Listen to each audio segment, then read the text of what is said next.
Good morning students. Today's topic is drug and alcohol abuse. Okay, you are very familiar with these two terms, drugs and alcohol. Now what you mean by drug and alcohol abuse? Okay, let's read the statement. When drugs and alcohol are taken for purpose other than medicinal or taken in amounts that impairs physical, physiological or psychological function, it is called as drug abuse and alcohol abuse respectively. Okay, drugs and alcohols are not bad.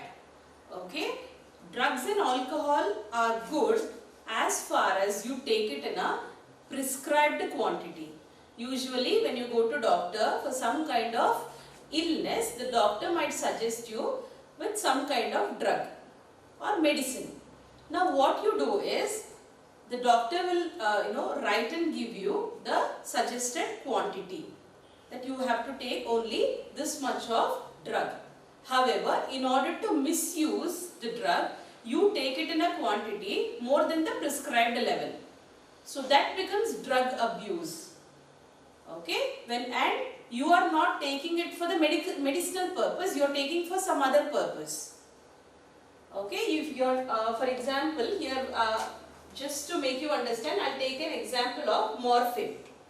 Okay, morphine is generally a kind of drug. Here I have mentioned, I will explain what is morphine later. Morphine is a kind of drug. It acts as painkiller. Okay, now this is suggested to patients who have undergone surgery so that their pain will be relieved. People who have undergone surgery will be having too much of pain. So the doctor will suggest this morphine in the form of medicine just to act as a painkiller. But imagine the patient is taking this morphine higher than the prescribed amount, what is prescribed by the doctor. Okay, just to abuse it or just to make use of this chemical or drug for some other purpose, then it becomes drug abuse. So what happens is, when you take any drug for purpose other than medicinal purpose, generally drugs are taken for medicinal purpose. If you are taking drugs for any other purpose other than this medicinal, and also you take it in a quantity or amount which is very much higher than the prescribed level. Okay, the doctor has prescribed a certain quantity, but you are taking more than that. And when you do it, your physical behavior, your physiological behavior and your mental behavior, everything will be affected. Okay, your body activity, the biochemical reactions taking place inside your body, all as well as your mental health will be affected. Such type of abuse is known as drug and alcohol abuse. Okay, now you can read this. When drugs and alcohols are taken for purpose other than medicinal or taken in amount or frequencies that impairs your physical, physiological and psychological functions, it is called as drug abuse and alcohol abuse respectively. You do the same with alcohol, it is known as alcohol abuse. When you misuse drug, it is known as drug abuse. Now, next topic we will be looking into is category of drugs. Okay, so we were looking into the source of this drug known as opioids. Opioids are extracted from the latex of poppy plant.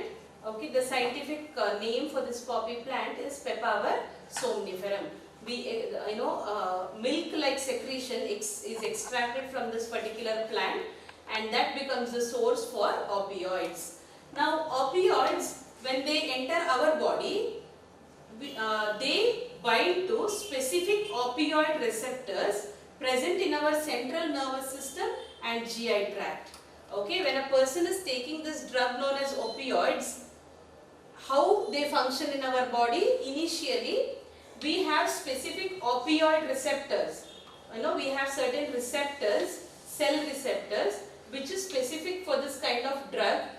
and they are present in our central nervous system and GI tract, gastrointestinal tract. When a person is taking opioids, they will come and bind to this opioid receptors and carry out their function. And so few examples for opioids are this drug, generally known drug known as heroin. It is commonly called as smack. It is, the chemical name for this heroin is diacetylmorphine. Okay, heroin is a common opioid. It is a kind of opioid. It is generally called as smack. Okay, the chemical name for this heroin is diacetylmorphine. It is a white, odorless means there is no smell, bitter, crystalline compound. It appears like a crystal, white crystal. It is bitter in taste and it is odorless. That means it doesn't have any particular smell. So heroin is an example of opioids. Now, how it is taken inside the body, which is known as mode of intake. Okay, how a person taking this drug inside the body, generally taken by snorting and injection. Injection, as you all know, it is in the form of injection, directly injected into the veins. Then the next is snorting. Snorting is inhaling deep into the nose. Okay, inhaling the drug very deep into this nostril so that it reaches the nasal passage. Okay, you must have seen in the movies, they take some straw kind of thing, or they roll the paper and they just put the roll on the drug and they just inhale it deep into their nostrils or nasal passage. That is known as snorting. Effect. Heroin is also, here I have mentioned, it is a kind of opioids. Why heroin is used? Heroin is a depressant. What do you mean by depressant?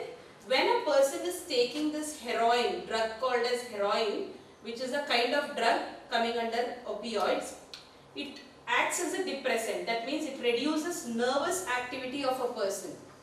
Okay, the neural signals are transmitted at a very slower rate. So it reduces our nervous system activity and slows down body functions. Since it reduces nervous activity, what happens is our body function slows down. And we can look into another type of drug, which is morphine. Again, this comes under opioids. Okay, we are studying two types of drugs under opioids. One, we have studied heroin. The second one is morphine. Morphine is a very effective sedative. Okay, sedative means if this is injected into a person, the person can sleep nicely. Okay, he can sleep for a longer time. So it induces sleep. Okay, morphine is very effective sedative. That means sedative means a chemical which can induce sleep. And it also acts as painkiller. And it is very useful in patients who have undergone surgery. If a person has undergone surgery, he will be having immense pain. So if this morphine is injected to the person, it acts as painkiller. So this is injected to the person who has undergone surgery. So this is all about opioids. This is the first kind of drug. Very important question. They will ask about drugs. Okay, and they will ask the source from which the drug has been taken. Here opioids are taken from the plant Papaver somniferum. This plant is generally known as poppy plant. The milk coming out of this plant is used in order to prepare this drug. We have two types here, heroin and morphine. Okay, heroin commonly called as smack, and we have opioid receptors in our central nervous system and gastrointestinal tract. So let's move on to the next type of drug, which is known as cannabinoids. Okay.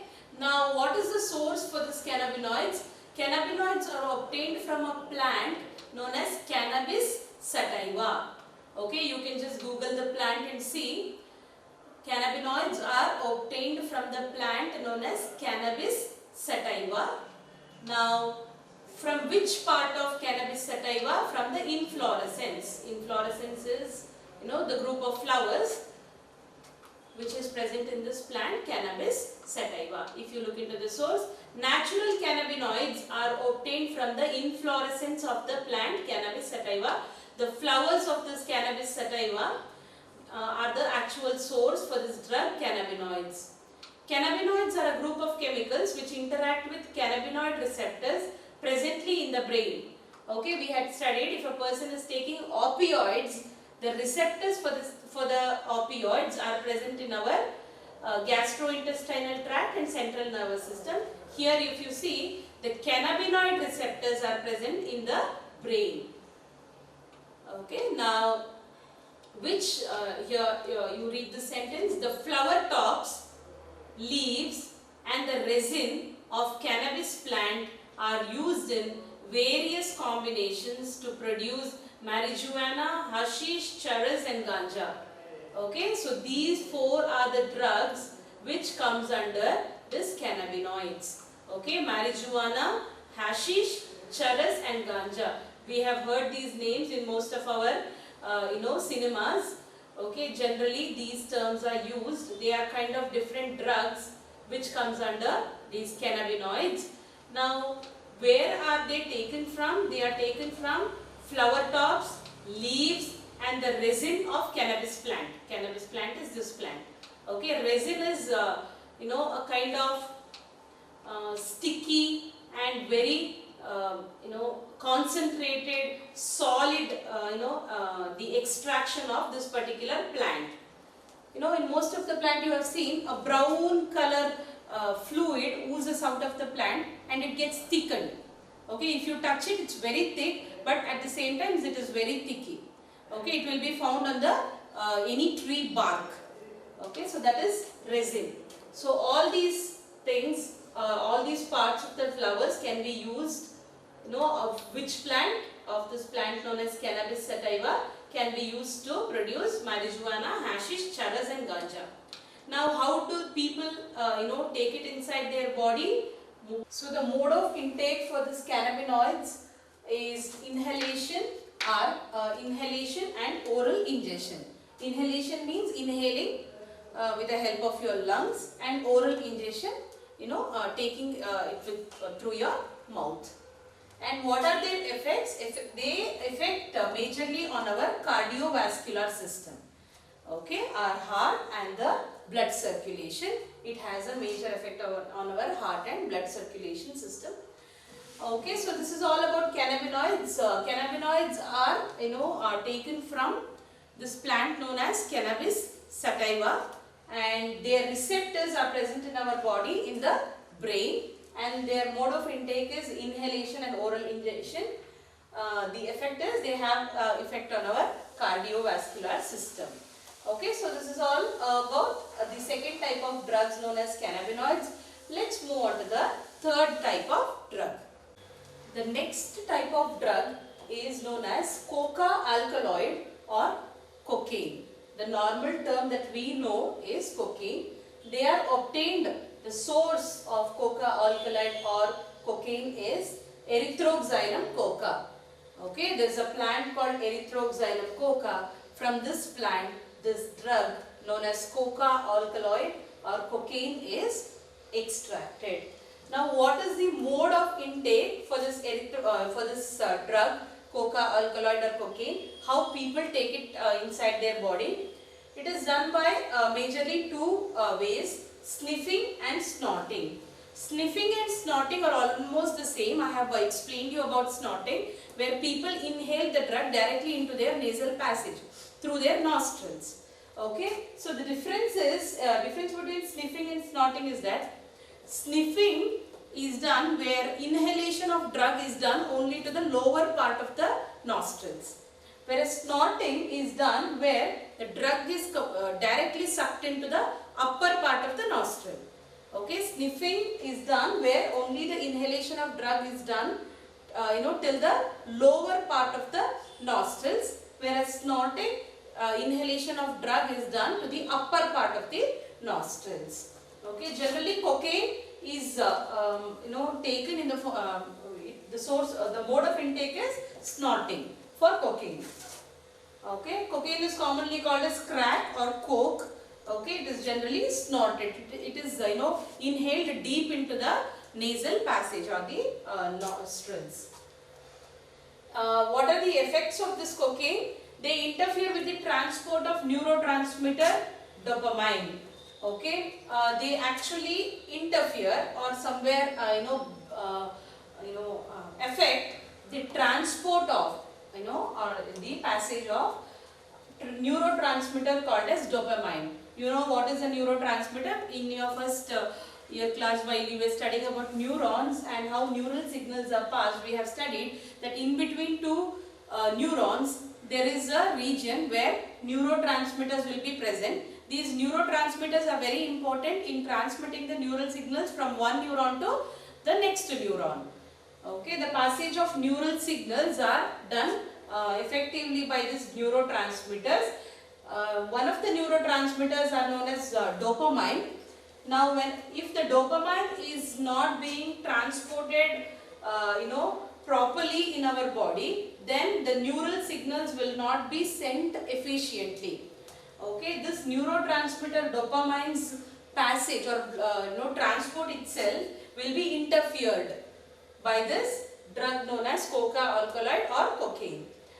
Then the next effect is it has stimulating action on our central nervous system. It has a very stimulating effect on our CNS. CNS refers to central nervous system. Hence, it produces euphoria. It produces a condition known as euphoria. Euphoria is it's a sense or a feeling where a person feels he is very happy. Okay, it's a feeling of happiness or a sense of happiness. The person will always feel he is happy, even though whatever is happening, behind in his life, when he takes this drug, he will feel he is very happy. It is a sense of happiness. Increased energy. The person will feel he is, having lot of energy, and he will feel energized. If a person takes a high dosage of cocaine, then it leads to hallucination. Hallucination is nothing but imagining the things which do not exist. Okay, when we think about or when we feel that something is happening in real where it is not happening actually, we just feel that it is happening. Okay, we feel something is happening when that actually, or we feel that we are seeing something when that object or a person is actually not present. Okay, when a person is not there, we feel that we have seen somebody. Okay, we just feel that something is happening, or we have seen some object or some persons when actually we have not seen it. Okay, so that is known as hallucination. We are just thinking that something is happening when it is not actually happening. So that happens when a person takes overdosage of cocaine. This is all about coca alkaloid or cocaine. Next we will look into another category of drug known as hallucinogens. Next type of drug is hallucinogens.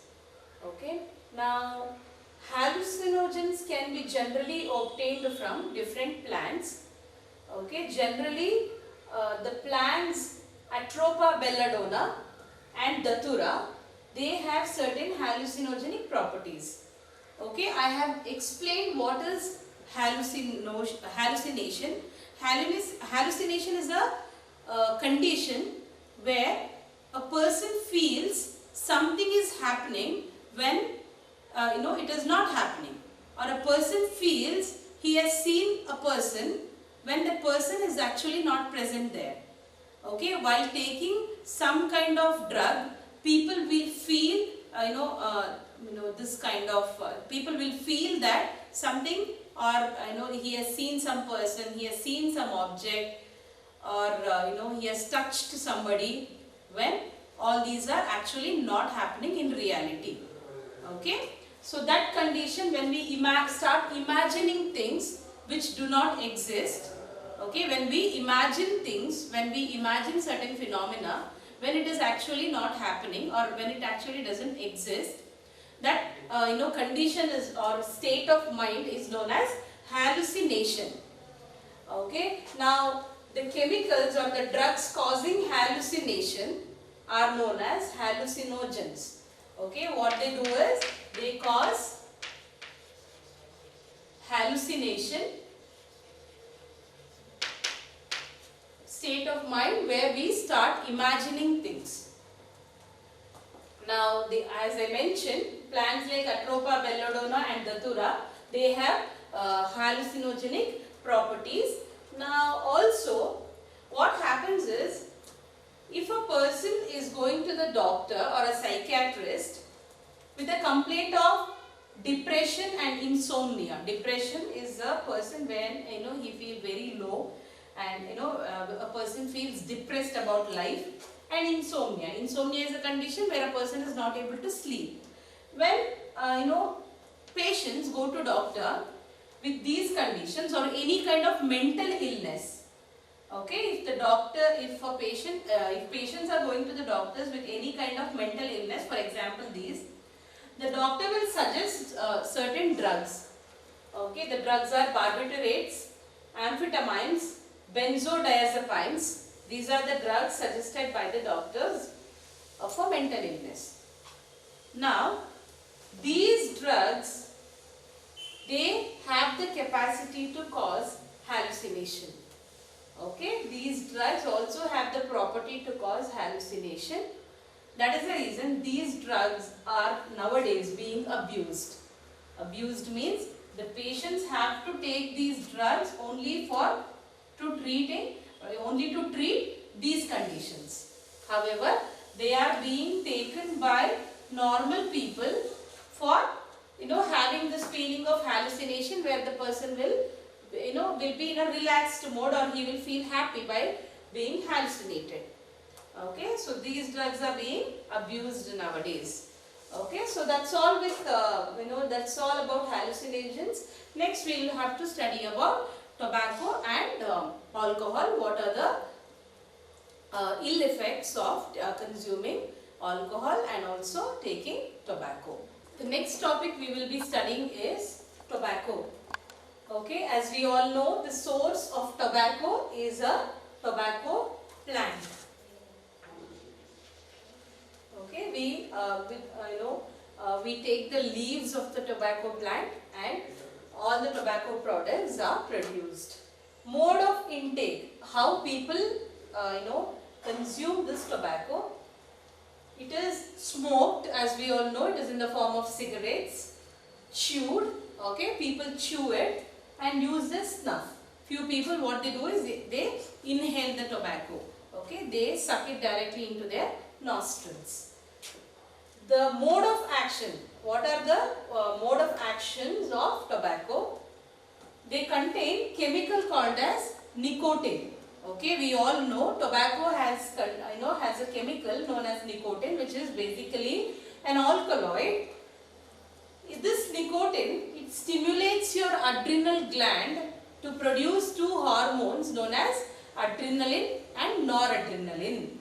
Okay, you have studied about these two hormones in your first year class. So, two hormones known as adrenaline and noradrenaline are produced by your adrenal gland. Okay, when a person consumes nicotine, nicotine will stimulate, that means ask the adrenal to gland produce more and more adrenaline and noradrenaline hormones. Okay, when these hormones are produced, they will be released into your blood circulation, which increases your blood pressure and also it increases your heart rate. Okay, when it increases your heart rate, ultimately it leads to the increased blood pressure. So this is how nicotine functions in your body. As soon as a person smokes or chews or consumes tobacco in the form of snuff, immediately the nicotine present in the tobacco, it will ask your adrenaline gland to produce more and more adrenaline and noradrenaline, which actually these hormones, when they are released into the blood circulation, they raise your blood pressure and also they increase your heart rate. Now, what are the effects of this tobacco consumption? As we all know, it leads to cancer of lungs, urinary bladder and throat cancer also. Okay. So the different cancers like cancer of lungs, like cancer of urinary bladder and cancer of throat are the result of tobacco usage. Bronchitis, it is again a lung disorder where your bronchi and bronchioles, they are affected and the person is unable to transport oxygen and carbon dioxide efficiently. Emphysema is again a lung infection where your alveoli will be it will be swollen and it will be filled with fluid, and again there is a problem in exchange of oxygen and carbon dioxide in the alveoli, so the person again has breathing difficulty. Okay, coronary heart disease, okay, kind of heart disease, again it is caused by the kind of it is caused by consumption of tobacco. Gastric ulcer, ulcers in your stomach are known as gastric ulcers, okay, or kind of sores in the stomach is known as gastric ulcer. Then chewing tobacco will lead to cancer of oral cavity. Okay, many people have the habit of chewing tobacco. Now what happens is when tobacco is chewed, it will lead to the cancer of oral cavity. You have seen in many pictures when people have cancer in their mouth. Then smoking increases carbon monoxide in blood and reduces heme-bound oxygen. Okay, when people smoke, what happens is it increases carbon monoxide concentration in the blood. When the carbon monoxide concentration is increased in the blood, it reduces the heme-bound oxygen. Heme-bound oxygen means the oxygen which is bound to your hemoglobin. Okay, only when the oxygen is bound to your hemoglobin, the hemoglobin will be able to transport the oxygen sufficiently into all the body tissues. When this binding, that is binding of oxygen with the hemoglobin doesn't happen successfully, then the oxygen will not be able to reach your tissues at proper time, and there will be changes in your physiological activity. Ultimately, in whichever way you consume an tobacco, it is bad for the health. Okay, in whichever manner, whether it is smoked or chewed, it is used as snuff. Okay, in all the ways, tobacco is bad for any person's health. Okay, I hope this is clear to you. After tobacco, we will have to move on to the next topic, which is alcohol. Okay, the next important topic is alcohol. We all know the mode of intake for alcohol is oral intake.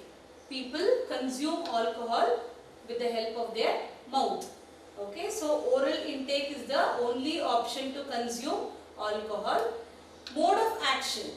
Alcohol has anesthetic effect on nervous system, affecting cerebrum, cerebellum and other parts of your brain. Okay, you know what is anesthetic effect? What happens when a anesthesia or anesthetic injection is given to a person? So similar effect will be there on the nervous system of a person who is consuming alcohol, which affects his cerebrum, cerebellum and other parts of his brain. Effects, it may cause euphoria. I have already mentioned euphoria means feeling of well-being. That means a person feels very happy, or a person feels, as it is mentioned here, it is a kind of feeling of well-being. Peptic ulcer, ulcer or a kind of soreness in the stomach. Gastric carcinoma, it is a cancer of the stomach. Achlorhydria. Achlorhydria means, we all know, in our gastric juice, the major content is in the stomach. In the gastric juice, the major content is hydrochloric acid, which is helpful in the digestion of majority of the food content. Now, the person who consumes more and more alcohol, this release of hydrochloric acid in the stomach becomes completely nil, or it is reduced to a greater extent. Only in the person who consumes alcohol regularly. Okay, in an alcoholic person, there is no release of hydrochloric acid in the stomach, or it is reduced to a very greater extent. Such condition is known as achlorhydria. You can imagine when a person is in a person's body, when there is no hydrochloric acid released in the stomach, the digestion takes place at a very bad condition. Okay. Now, the other effects of consuming alcohol is hepatitis, liver failure, and liver cell carcinoma. Again, it is a kind of cancer.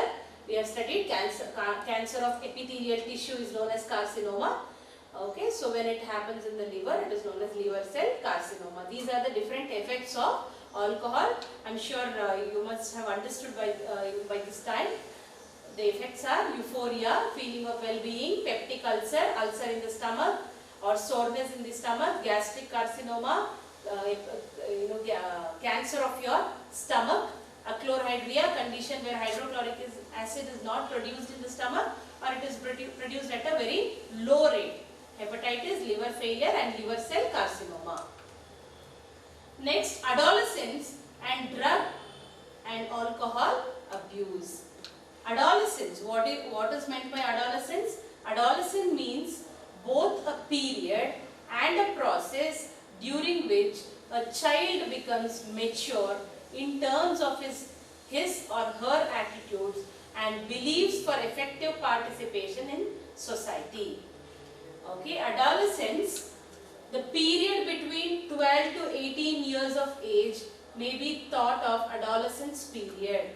Now you all know, you all are in this period known as adolescence. Adolescence is a period or it is a time in your lifespan where you are between the age of 12 to 18 years.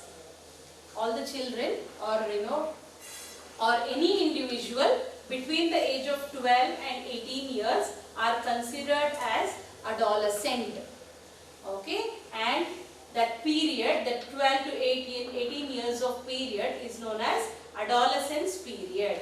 At this age, if you look into the topic, it is known as adolescence and drug and alcohol abuse. Why they have given this heading here is because adolescence is the age of 12 to 18 years. Okay, at this age, usually, any individual is very much fascinated about the society and all the beings that are, taking place in the society. They are very much concerned about, they are very much, attracted towards this drug and alcohol at this particular age because of peer influence. Peer means when kids of your or students of your age or your friends of the same age, if they are consuming drug or alcohol, what happens is, out of curiosity, you tend to try this drug and you tend to try this alcohol. Initially, we started as a kind of fantasy where we just want to try and explore new things. We just want to try the taste of drug and we just want to try the taste of alcohol. However, when the effect of this drug and alcohol start happening in our body, we have more and more need for this drug and alcohol. We might feel the necessity, or we might feel that this is so interesting and this is so fascinating, I might require this more and more. So that's how you become addicted to drug and alcohol. So that is the reason they have given adolescence and drug and alcohol abuse. People who are at this age of adolescence, between the age of 12 to 18 years, they are always attracted towards things like drug and alcohol. So what they do is, they start using this drug and alcohol in more and more quantity, which will affect their health ultimately. That is the reason they have written adolescence and drug and alcohol abuse. How any individual at this adolescence period, they abuse. They they start consuming drug and alcohol more than the, apart from the medicinal usage and apart from the, or more than the prescribed quantity. When people start consuming drug and alcohol, it becomes abuse. Adolescents are more attracted towards drug and alcohol. They have, that is the reason they have given this topic in a combination. Here you can see adolescent means a period and a process during which a child becomes mature in terms of his or her attitude.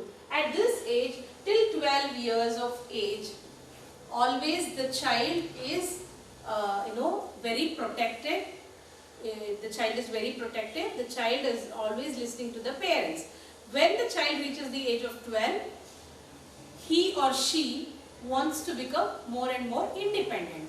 They do not want to listen to their parents. They want to take independent decisions, and they believe in effective participation in the society. You do not want your parents to dictate you. You want to take your own decisions. Okay, so that's how you always get more influence by your peer group. That means children of your age, you get more influenced by them, and you want to do what your friends or peer group is doing. Okay. Now the reasons for alcohol abuse in adolescence. Why in this adolescence age the children are doing more and more alcohol abuse? That is because social pressure. Okay, when you are living in the society, when you are living with your friends might ask you to use this alcohol, use this drug at that particular time. Maybe because of some kind of pressure, you will start using drug and alcohol. Curiosity, as I told you, when you are at this stage of 12 to 18 years, you are always curious about fascinating things, or you are always curious about anything which has been kept as a suspense from you, or kept as a restricted item for you. You are always curious about it. Need for adventure. Okay, you are very much interested in adventure. You want to tell your friends that I have tried everything. So that need for adventure and excitement. You are so excited about new things. So you start doing this alcohol abuse. And experimentation. You want to experiment things. What is in it and how does it feel? You just want to experience it. So what you do experimentation. To escape from problems, stress, from pressures, to excel in academics or examination. Few people are doing this alcohol abuse. They are going for this alcohol abuse out of curiosity, need for adventure and excitement, whereas few other children will do it just to escape from problems. They just want to escape from problems.